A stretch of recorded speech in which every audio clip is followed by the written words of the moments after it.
Hi, I'm Mike Peterson, and this is an instruction video for the Knobstopper S1 on how to apply it to your stove.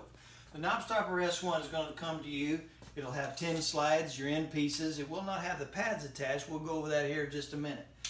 Once you get it, you kind of take it and look at it, put it on your stove, kind of adjust the slides to where your knobs are. And once you get that, if you need help, have somebody hold it. And once you get that, take your Allen wrench and just tighten these down and snug them. Do not over tighten, you'll crack the slides. So once you have that, you'll take the pads that you have. You have two of them, and these are feet that are attached to the pads. They have 3M VHP tape. Make sure your stove is very clean and free of grease and dirt, because once you apply these, you're going to apply them, and they're going to snug up and cure for 24 hours. Okay, do not have your oven on or anything like that. Let them cure for 24 hours. So once you get that pad, you're going to have the end pieces that come. They're already attached. You're going to have this little black screw right here. You're going to have to undo that screw. Take your little Phillips screwdriver and you will undo that little black screw, and that's going to be able to let the foot screw in there. And you save that screw because that's going to lock the foot in place. So once you have the pad and the foot, you attach these two pieces. Thread that in, and what you're going to do is get the distance between the front of your stove and the knob. Don't put the bar right up against the knob or your slides up against it. Leave a little bit of room so it's not right up against it, so when it flips down, they're just a little bit off of it. And once you have that distance, you're going to pick that little black screw that you had, and you're going to tighten that back down, and you're going to leave that parallel, that pad, to the bar. And if you need somebody to help hold that, you just take that black screw, put it back in there. You're going to apply pressure, or somebody holds that, and once you apply pressure, that'll thread back into that plastic, self-tap itself in there. So once you have them pads locked in place, it's going to look something like that. That little black screw's locked in place that way. But it's a 30-inch bar, so you have a dry run. You're going to put it on your stove. Everything looks good. Your slides are lined up. Now the very important part is to get your spacing right here.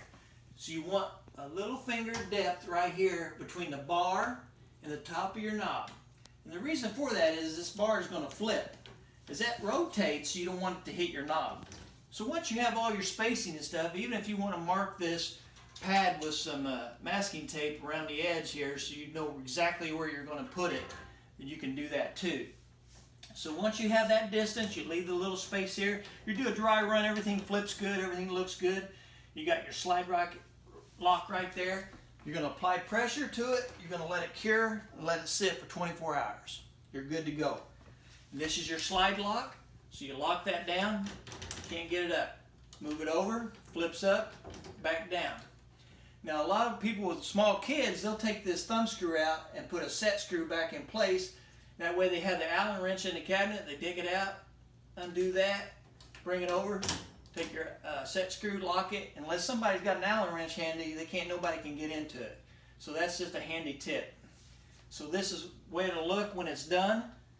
So everything's in place. And another thing is too, when you're doing the black screw down here at the end that I was showing you earlier, don't over tighten that. It just has to snug up because you'll crack this foot. Just snug it up. That's just to hold it from flipping and you're good to go. The newer model will have a lock nut. It'll do away with the black screw and it makes it a little easier. They just take that and back thread the lock nut and it locks it in place. They're not in yet. They'll be in pretty soon.